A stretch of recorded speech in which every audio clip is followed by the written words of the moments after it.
Добрейшего времени суток, дорогие зрители. Я не выпускал ничего около полугода, поэтому без лишних предисловий перейдем к делу. В моих руках сейчас Redmi Note 13 Pro 4G. И причина, по которой я захотел рассказать вам о данном девайсе, достаточно проста. На него очень мало честных обзоров, по крайней мере на русском языке.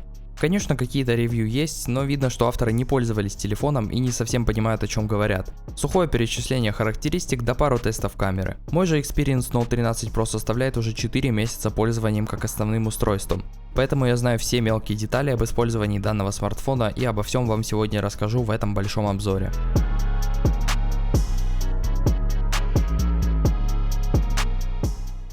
По комплекту Redmi не устает стабильно радовать. Тут тебе сразу белый кабель USB-A на USB-C и блок на 67 Вт.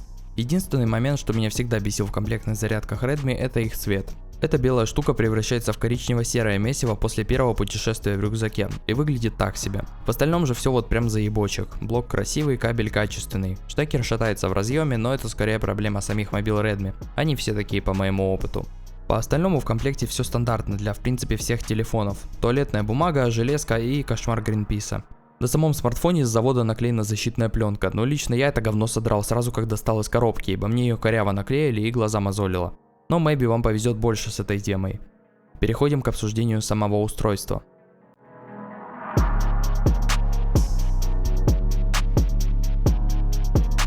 Дизайн, конечно, как всегда у Redmi ни у кого не подсмотрен, но честно, кому не похуй.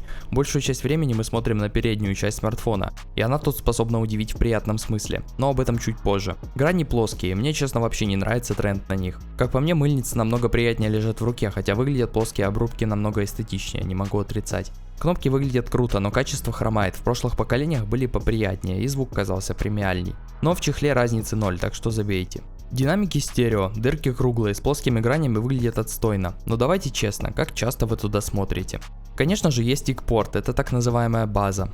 По материалам, рамка пластик, выглядит дешево, но в руке лежит приемлемо. Заднее стекло могу похвалить, телефон у меня падал без чехла 2 раза на кафельный пол с высоты моей вытянутой руки, то есть около 160 сантиметров, и оно целехонько. Стеклом прикрыта только основная камера, это вот та, что сверху. Остальные пластик, судя по звуку. Но как ни парадоксально, у меня за 4 месяца зацарапалась только основа. Пластиковые доп. Камеры целы и невредимы. Фонарик тут светит абсолютно дерьмово, очень тусклый, так что даже не надейтесь разглядеть что-то в больших пространствах. В целом, что могу о дизайне сказать? Ну, выглядит это получше, чем предыдущие 2 поколения, и на том спасибо. Перейдем к, пожалуй, самой сильной стороне этого телефона – дисплею.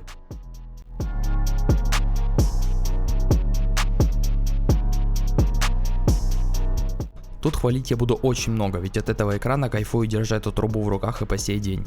Тут стоит ну просто шикарная AMOLED матрица на 120 Гц с заявленной максимальной яркостью 1300 нит и разрешением 2400 на 1080 пикселей. По сравнению с прошлым Redmi, который был у меня на руках, экран тут откалиброван шикарно, не отстает от Samsung в 2 раза дороже. 120 Гц в общем-то прям кайфово выглядит, но порой весь кайф ломают лаганые анимации HyperOS, но про систему чуть позже. Про 1300 нит я, конечно, хз, но на солнце все видно отлично. Я живу на югах, где летом всегда солнечно, будто в LA, и проблем у меня не возникало. А разрешение Full HD+, ну его просто достаточно, хз, что тут сказать. Сканер отпечатков встроен в экран и работает шикарно, узнает даже потный палец и даже в латексных перчатках. Работает достаточно быстро, не эталон, конечно, но для своего бюджета хорош. Теперь давайте коротко о производительности.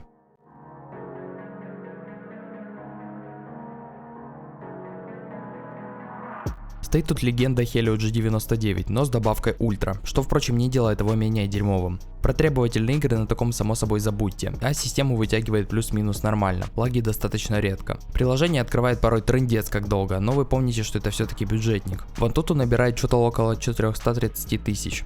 На моем опыте проц не тротлил, так как я не сижу в мобильных играх, ну и этой инфы вам хватит, тротл тесты в инете наройте у меня другом видос. Оперативы 8 гигов, но на это можете особо не рассчитывать, ведь это все-таки Android, который будет и при терабайте апры выгружать приложение как сука ёбаная. Раз уж обсудили производительность, то давайте дальше про аккумулятор.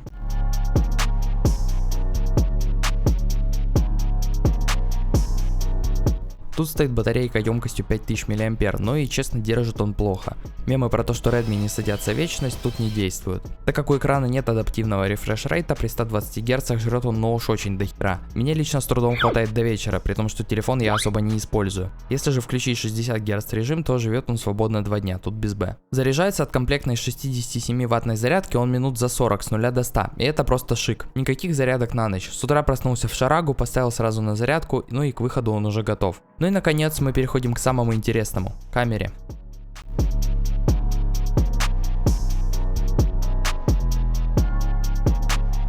Тут, как видим, 3 модуля. Основа на 200 мегапикселей, ширик на 5 и макро на 2. По камере расскажу коротко, сравнений не будет, ибо я сегодня не сравниваю инновации, а рассказываю только об этом телефоне. На фоне вы видите фотки, сделанные мной на этот телефон, а я пока расскажу о своих впечатлениях.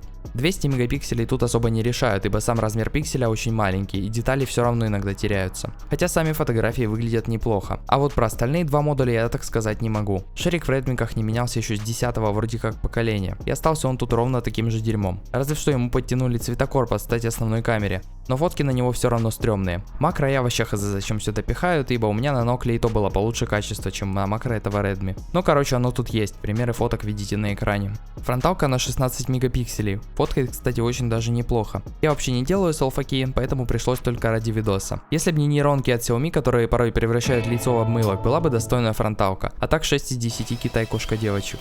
Видео, конечно же, Redmi Note 13 Pro 4G записывает так же отстойно, как и все андроиды, хотя прогресс на фоне предыдущих поколений налицо. Но для видосов я бы все же брал iPhone, даже SE и тот будет лучше снимать. Redmi умеет максимум Full HD 60 кадров, и я считаю этого достаточно. Фронталка тоже умеет Full HD 60 и снимает достаточно посредственно. Но мои обзоры не для дур, которые снимают липсинки в TikTok. Нас волнуют кружки в ТГ, но и выглядят они, конечно, печально, а что вы ожидали? FPS у них маленький, поэтому не самое приятное зрелище, но в целом пойдет. С камерой закончили, теперь давайте про динамики.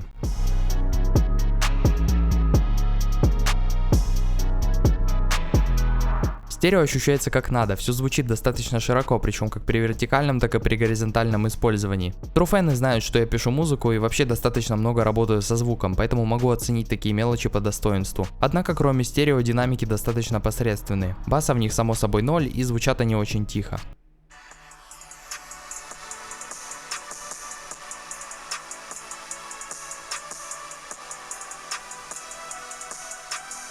В шумном месте не услышишь звонок и тем более сообщения, а будильник не всегда будет. С этим можно жить, но бесит порой пиздец. С хардверной частью порешали вроде как все, а теперь давайте к софту.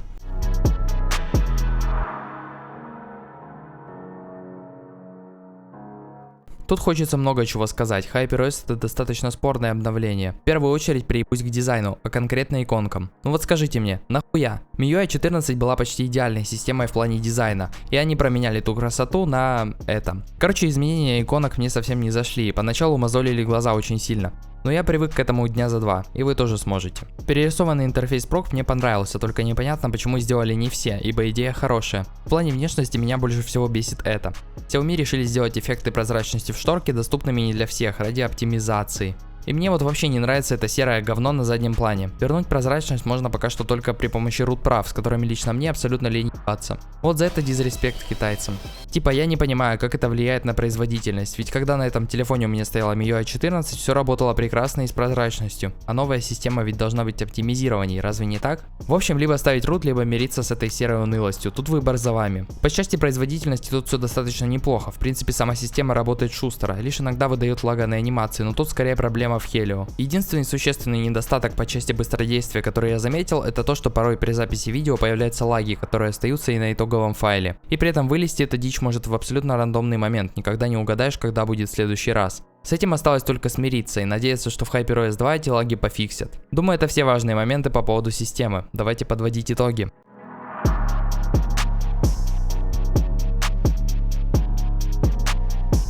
Что могу сказать по итогу о данном устройстве? Лично для меня это неплохой аппарат за свою цену всего в 350 баксов. Если взять конкурентов в ценовой категории, то могу выделить лишь 2 телефона, которых считаю достойными соревноваться. Galaxy A35 и OnePlus Nord 4 Lite. У Samsung огромные и стрёмные рамки при чуток большей цене, но One UI выглядит привлекательнее на данный момент, да и поддерживать Samsung их обещала 5 лет, чего у Redmi я уверен не будет. OnePlus в свою очередь выглядит получше за счет опять же оболочки, более чистой и оптимизированной. Но OnePlus и тем более Nord 4 Lite я никогда в руках не держал, лежал, поэтому говорить особо ничего не буду. Могу ли я посоветовать Redmi Note 13 Pro 4G? Вполне, если вам удастся урвать его по хорошей скидке, как и мне, то вы получите очень приятный девайс за копейки. Да, он однозначно не без компромиссов, но лично по мне все его недостатки не так страшны. А задачей моего видео как раз и было рассказать вам о них, чтобы вы сами для себя решили, что думать о данном устройстве. Что ж, надеюсь, вам понравился видос. Спасибо вам за просмотр, подписывайтесь на канал, если хотите почаще наблюдать подобные обзоры техники. Ну и конечно же пишите в комментарии, что интересует конкретно вас и о чем вы бы хотели глянуть видео. А я пока что прощаюсь, надеюсь ненадолго. Муа.